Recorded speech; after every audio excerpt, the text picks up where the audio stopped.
আপনি খুব নরম মনের মানুষ। অল্প আঘাতেই ভীষণ কষ্ট পান। সবার সঙ্গে হাসিখুশি ভাবে মিশতে পছন্দ করেন। কেউ আপনার সাথে একটু মিষ্টি কথা বললেই আপনার মন গলে যায়।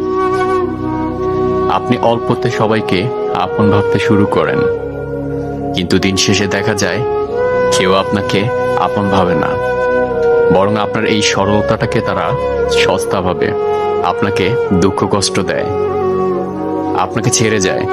কিন্তু আপনার হৃদয় নরম, তাই তাদেরকে ক্ষমা করে দেন। আপনার কষ্ট লাগতে পারে, কিন্তু আপনার জন্য একটি সুসংবাদ রয়েছে।